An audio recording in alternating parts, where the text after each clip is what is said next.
Greetings, Star Wars fans. Whether your favorite battle of the Clone Wars is the Battle of Geonosis or at the end at the Battle of Coruscant, my name is John Edward Lee, and I'm here with another universe-expanding books and toys, The Wonderful World of Animation, Episode 2, the Tartakovsky Clone Wars. That's what we're going to be talking about today.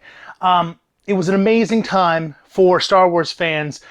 They got Episode 1, and then 3 years later, Episode 2, and then the beginning of the Clone Wars. In the 3 years between Episode 2 and Episode 3, a lot of material, a lot of toys were released. It was a big deal. There are a lot of books, a lot of comics, a lot of things that all tied in to a massive 3-year war multimedia event, including video games. But I want to talk about something very specific, and that is the Tartakovsky Clone Wars animated series.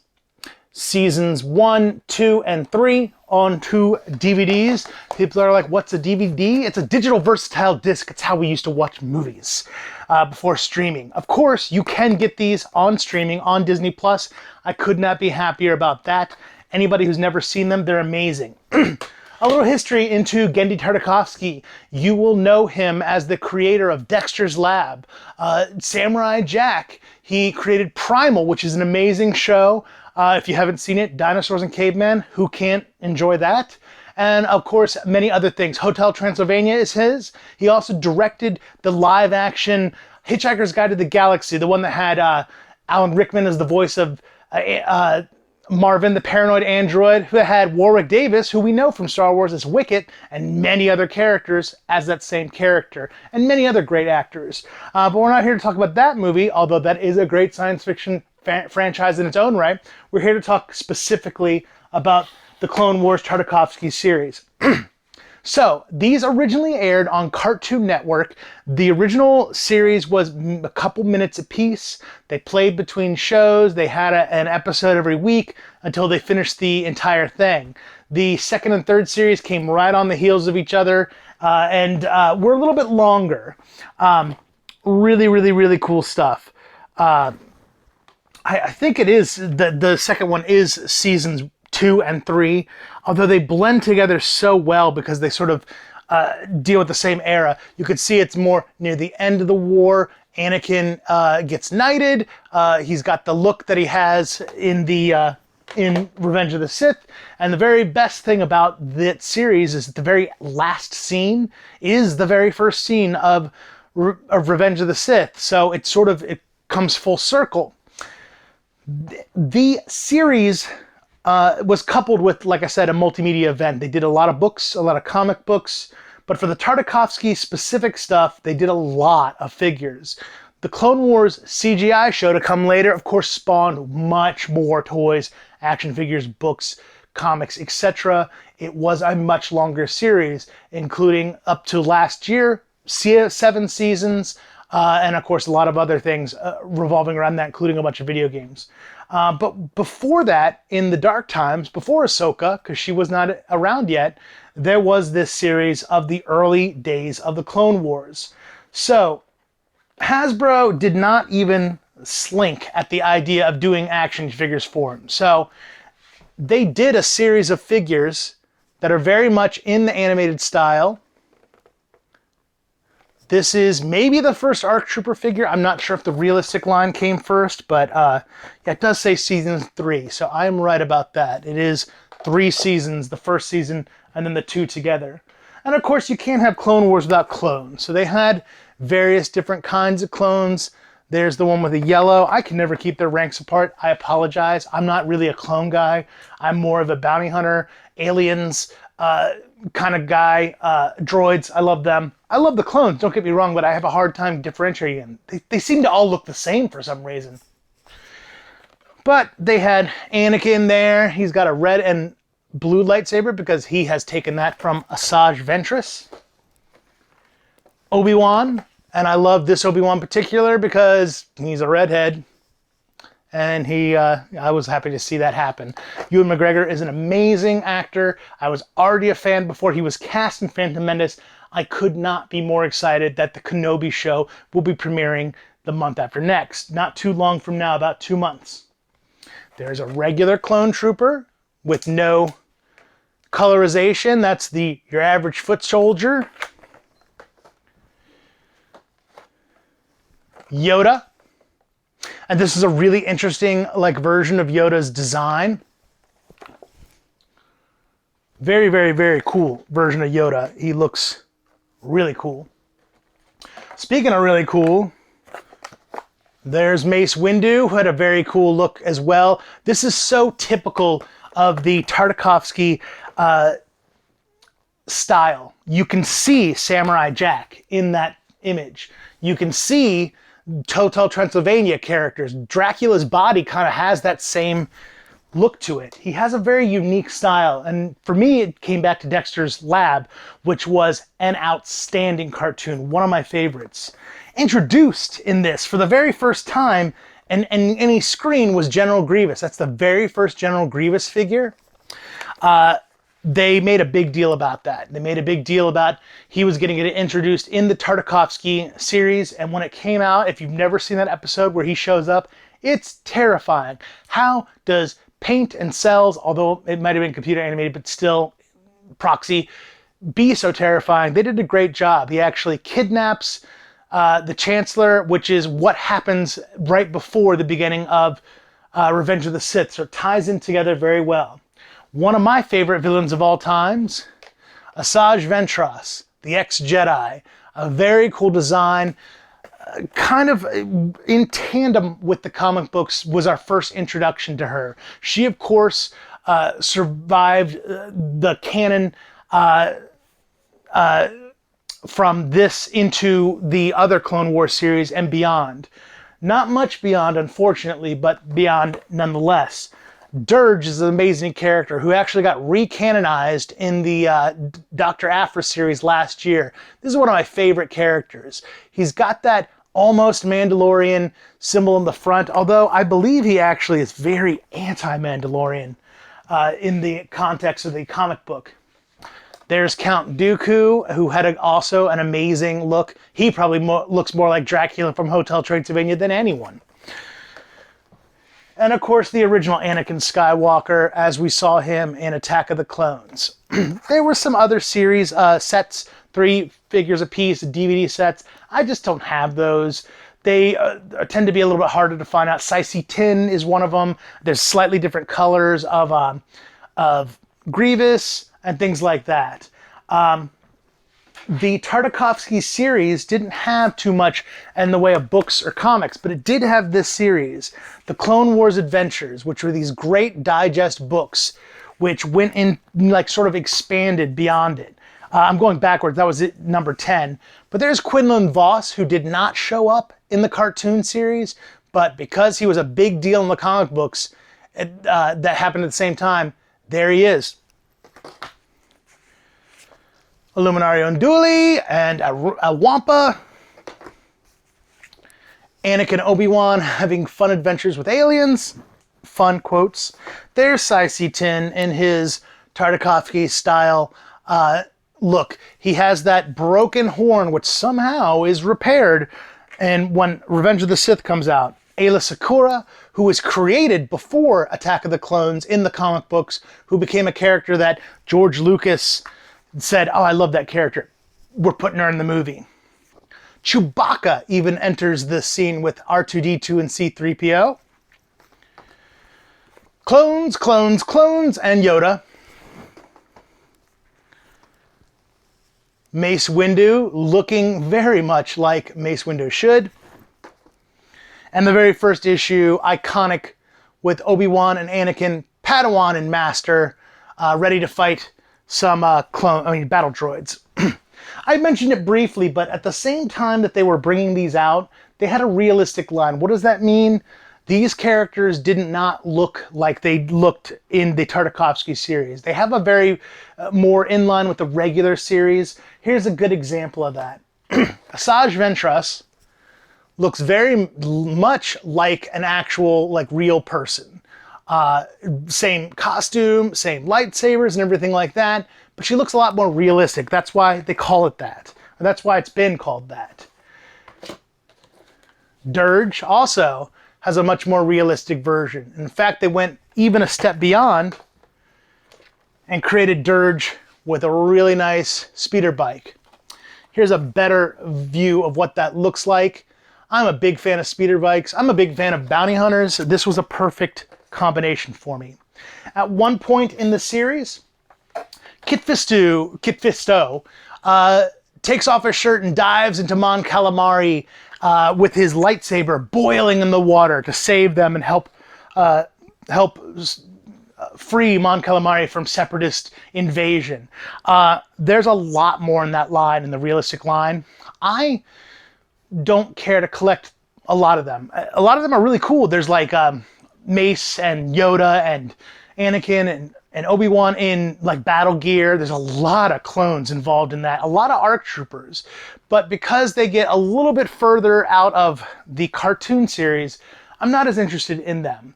They sort of more mimic the comic book series, which is not to say I don't have figures to show you that are from the comic book series. One part in season 3, Anakin finds these people who basically kind of give him a little premonition of what is to happen to him. You can even see Darth Vader's image at one point flashed upon the screen because he ultimately becomes Darth Vader. But to have this vision, they had put these slugs on him that gave him this weird tattoo. There's a really good shot of what it looked like in the show. So that's a very unique Anakin. When I first purchased this Anakin, it was from an online toy company, actually Order 66 Toys. It was listed as being Nakey Anakin. I love that name so much that I think of that as Nakey Anakin from now on. There was a contest, I believe, in Star Wars Insider to pick between 3 aliens to show up as Jedi in the 2nd season, I believe. And then people voted on it. I can't remember which one won. I believe it was this guy, the Wolfman. In fact, I'm sure of it now. He did show up and was a really cool character. But there was 3 that they chose. And so they had designed 2 other characters that did eventually make it in the 3rd season. One of them is the Ithorian Jedi. And the other one is a Tal's Jedi, which I just don't have that figure yet. He's the big, white, fluffy guy from the original Star Wars movie who's playing cards, and this is how I define him. He's scratching his nose going, nah, nah, nah, nah. That's what I think about when I think about Muftak the Tals. Now, this character wasn't Muftak, but he was a member of that same series, who do show up in the Tartakovsky series as well as the Clone Wars CGI show.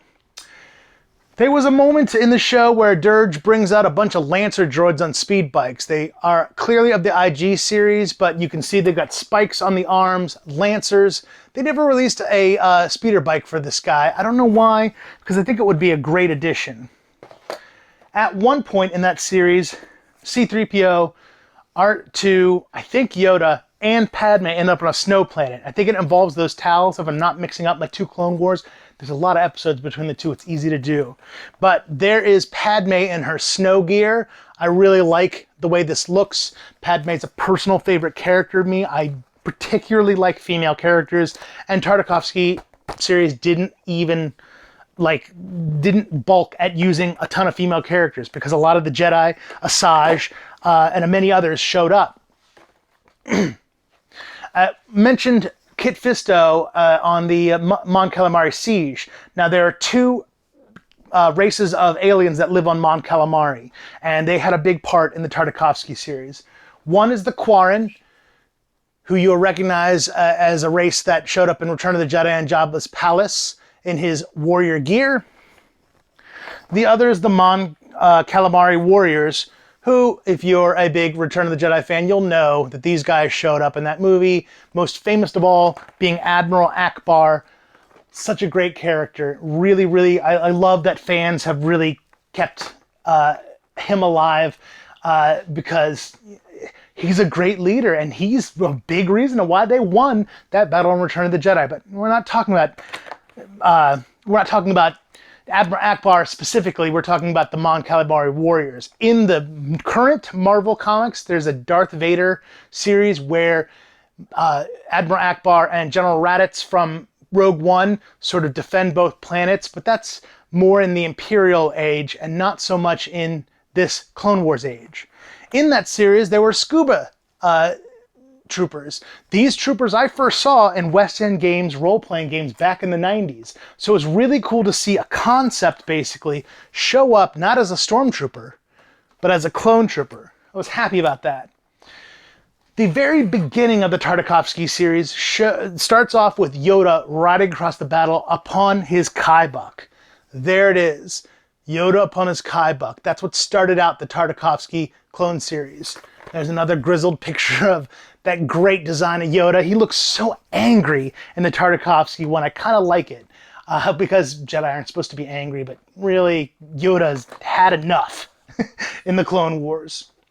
Now, that's not the only time they brought up that figure. I actually got the second one. Why I think Yoda and the Kaibuck look so much better in that package versus the other.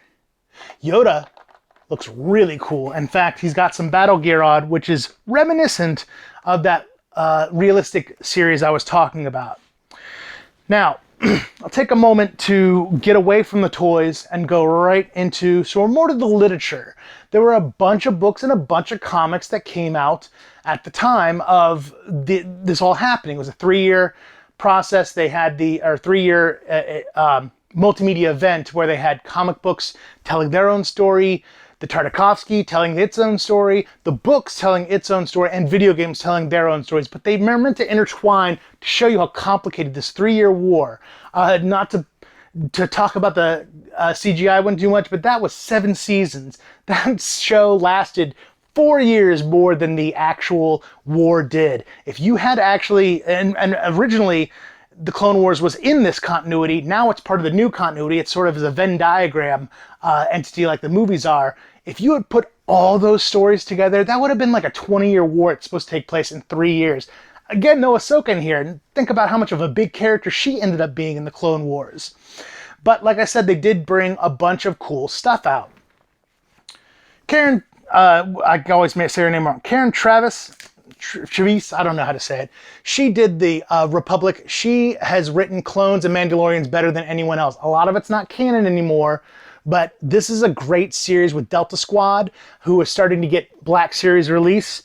I don't have too much in the way of figures for Delta Squad. I do have Scorch, who's part of the group. He's in this value pack with Vader being electrocuted. I don't know what the connection there. Those two characters could not be further apart from each other in the continuity. Star Wars Republic Commando was an amazing video game. Easily one of my favorites. This game came out about 3 months after Halo 2, and I think it blows it away. Instead of playing just one character, you're playing a squad of 3 clone commandos, which have now become a huge part of canon. You can play them in the Star Wars Battlefront 2 game currently. The new one, not the original one. There's the original one right there, Battlefront 2. A lot of Clone Wars battles happen in this game too. This is a fan favorite. That is a fan favorite. 2004, 2005 in this era was a real golden age for video games. Next, the Old Republic came out, 1 and 2, Lego Star Wars, the Revenge of the Sith video game, which has an amazing alternate ending if Anakin, aka Darth Vader, had won, and a lot of good stuff. But that spawned a bunch of books. There's the second volume. This is the Science Fiction Book Club. This is like, I think, 3 books in each one, maybe 2. There's actually more that they released later on. Mace Windu got his own book. This is an amazing dark book that's basically like Apocalypse Now or Heart of Darkness in Star Wars. Kit Fisto, Obi-Wan, and Dooku in another novel. There is, I guess that's Barriss Offee, not Illuminara. In MedStar, I just haven't read this one. The idea of a medical military Star Wars book makes me think of MASH, which is kind of cool, but for some reason I've just never read this one, which is cool because it ties into a lot of things that eventually happened later on in the series. Anakin and Asajj in a book, one of the few Asajj books in the old canon. Dooku and Yoda, who were, if you didn't know, Dooku was the personal Padawan of Yoda, Qui-Gon was the personal Padawan of Dooku, Obi-Wan was the personal Padawan of Qui-Gon, Anakin, personal Padawan of Obi-Wan, and then, of course, Luke and Ahsoka, who now exist simultaneously in the Mandalorian series. An amazing series that actually crosses over with the Tartakovsky series. This also leads right up to Revenge of the Sith. So when there are things that they reference, Mace Windu taking down a Vulture droid, it's a great book. It's actually part of what they call the Dark Lord trilogy. This one, and then Revenge of the Sith, going outside of the Clone Wars, of course, and then a third one, Dark Lord, The Rise of Darth Vader, in his first days in that Darth Vader suit, which is really cool.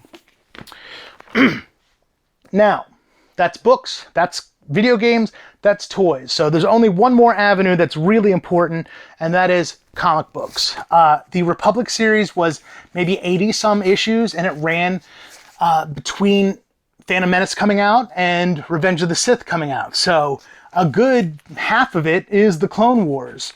And of course, we see a lot of good ARC Trooper action, a lot of young Kenobi and Anakin, which very much mirrors that first issue of Star Wars Clone Adventures, a lot of Asajj and Dirge, Asajj versus Obi-Wan, which doesn't happen in the Tartakovsky one, but definitely happens. They have a great frenemy relationship in the CGI Clone Wars series. A big deal in the comic books is the Battle of Jabium. I've never known how to say that word. That's a science fiction kid problem. You read a lot of words, but you don't hear them. Anakin going nuts. And again, he still looks like that Attack of the Clones look. Anakin keeps going nuts. Look at the darkness in him. You'd think he like murdered a bunch of Tusken Raiders or something. The origin of Asajj Ventress. Now notice she's got a blue lightsaber. She is an ex-Jedi. When she shows up in the Tartakovsky series, she does not have a red lightsaber. She has a different color lightsaber. In my mind, I remember it being green, but this cover is blue, so I'm not sure if that lines up, if that's the same saber. More clones than anyone can handle in this series. Skipping ahead a little bit further in the series, there's Anakin looking very dark. That war took a big toll on him. The action-packed lead-in to Revenge of the Sith. Now, this is not the Republic series. This is a mini-series called Star Wars Obsession. This is the equivalent of Labyrinth of Evil, or that third season of the Tartakovsky series, because they all basically lead up to the movie. You can see Anakin, Obi-Wan, and Asajj there. This really focused on the villains. Second issue was Dirge. I think Dirge dies in this, which is crazy because he also dies in the Tartakovsky series. In the comics, he dies by Anakin, I think. And in the Tartakovsky series, it's Obi-Wan. So I don't know how that fits together. Maybe he doesn't really die here, or maybe he doesn't really die in Kenobi. He is basically, under that armor, he is just a bunch of muscles, like tendrils. So he doesn't have a body like the rest of them, which means he probably lives in a very different way. In the new canon, he's been he's been airlocked into space and freezing by Dr. Aphra. Hopefully he comes back. More of that series focusing on Obi-Wan and Kenobi. The new villain, General Grievous. And of course, Ventress Reborn. So a lot of comic books came out. That's not even the whole series that came out at the time. There were a lot of Quinlan Vos stories, but because he doesn't play any real part in the Tartakovsky series, I sort of skipped that. Now, one of my favorite series is the comic packs, and they did release a couple from this series. This one has Asajj Ventress in it, and of course, Tol Skor, who is an ex-Jedi who has become a little bit of a bad guy in the Clone Wars. I don't expect you to know who he is unless you read Republic comics. Obsession also got a Dirge and an Anakin for their epic fight. Now, you would think, well, that was fun, like little trip into, 2003 through 2000, what is it? 99 is Phantom Menace. The 2002 through 2005, the 3-year adventures there. The Tartakovsky series is done. They've completely finished it up, and they've almost replaced it with the CGI one, which is pretty good. But I like traditional cartoons. Now, have they released anything else? Yeah, They have, recently. In fact, last month, the Vintage Collection for the 50th anniversary of Lucasfilm brought out these nice little guys. New figures, all inspired by not only the VC collection and as well as the Tartakovsky series. There's another ARC Trooper. That's the ARC Trooper Captain. This is just a regular ARC Trooper. Looks like Captain Rex. Captain Rex, like Ahsoka, did not exist yet. There's a cool little battle droid who had a big deal to do with the Clone Wars. And there he is firing his gun. Illuminati Unduli. One of my favorite things about this series is they focused only on female Jedi. They could have done Mace, Anakin, and Obi-Wan and Yoda, but they chose to do a bunch of these guys. They had a big deal to do with the Tartakovsky series as well. You can't have Illuminati without Barriss Offee. Barriss Offee was still a hero at this point. Of course, in the Clone Wars CGI series, she has a very different fate. One of my absolute favorites, Aayla Secura. I loved the design of her in the cartoon. I love the image on the back with Kaya. No, that's not Kaya Mundi. I don't remember who that character is, but there's the Wolfman there as well. They are releasing some Black Series versions that are trickling around into the series. They're repacks of older figures with some new items. There's going to be a Grievous one. That's the original Black Series Grievous, but in the colorization. And they will look like, the cards will be bigger, but they will look like those cards. So it has that same look. Not only that, but there's Mace Windu in his armor. And what is the other one? Oh, it's also that ARC Captain as well. So we finally get a Black Series version of that. Now, this isn't the only things that they've released for the Tartakovsky series. Of course, they had coloring books and sticker books and things like that. And although that the book series and the comic book series don't exactly line up with it, they do cross-reference each other quite a bit. And I really appreciate it. That's my favorite thing about Star Wars stories. Even though none of this is canon anymore, it's still amazing. If you've never seen it, it's a 2-hour for the whole thing, for the whole cartoon from beginning to end. I don't even think it's that long. It's worth watching, especially if you love cartoons, especially if you love Star Wars, especially if you love the Clone Wars, and especially if you love Genndy Tartakovsky, who I consider one of the greatest cartoon masters to ever exist. Well, that sort of wraps it up on the Clone Wars and the Tartakovsky version of it, as well as the other things that came out around that time. Of course, I will be back with another wonderful world of animation. Can you guess what's next? It's going to be that Clone Wars CGI show, because that was the next really animated series that came out, and of course has bled into much, much more since then. We are flooded with Star Wars animated and live action series right now. I could not be happier. It is a great time to be a Star Wars collector, fan, and just someone who enjoys great action, great magic, great monsters, great heroes and great villains. This had it all, but really, doesn't it all? Doesn't every Star Wars story sort of have a bit of that? But because I love cartoons, especially classic cartoons and Star Wars, this is one of my favorites. My last episode was about Ewoks, droids, and the holiday special. Those fall into that same category. I have a special place in my heart for this kind of animation. Now I'm ready to get into the CGI, so we will get to that soon, hopefully. In the meantime, remember that the Force will be with you, always.